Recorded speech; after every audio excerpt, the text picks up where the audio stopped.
Let's learn about errors.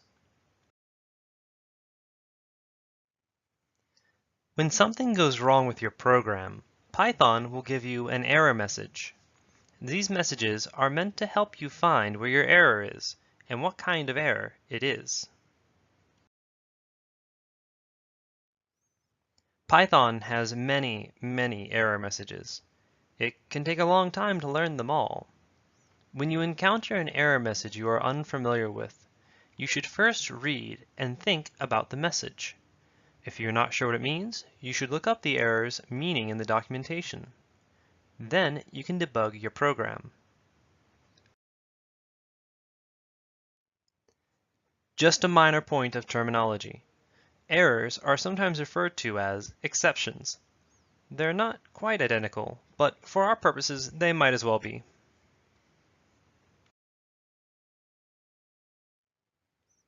Let's imagine that we ran some code and encountered an error message.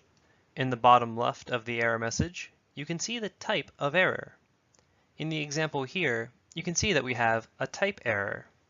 After the error type, there is usually some further description of the error.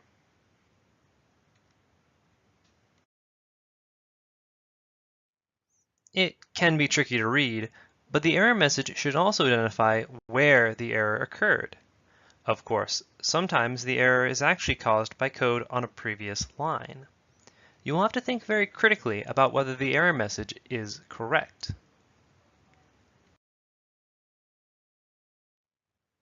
Let's look at a few common errors.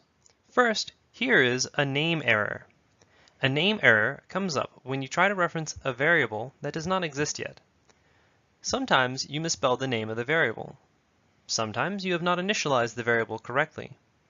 Sometimes you initialize the variable, but you did so after its first usage.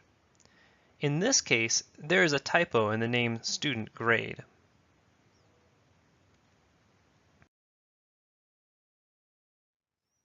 Another common error is the type error, which occurs when you use an operator incorrectly. For example, adding together a string and a number is not allowed. When you read the error message that is produced, it will describe what went wrong. Here it says that we attempted to concatenate, which means combine, a string and an integer.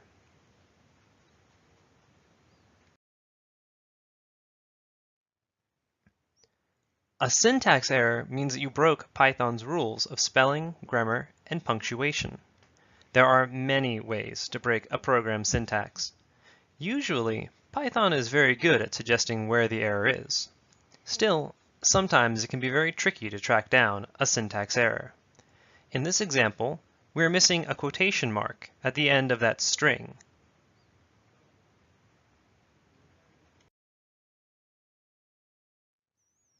We'll learn some more techniques to help you fix your broken problems in the coming weeks. For now, think critically about the errors you receive. When you see an error that you don't understand, you should ask, "What does this error message mean?" instead of, "What is wrong with my program?"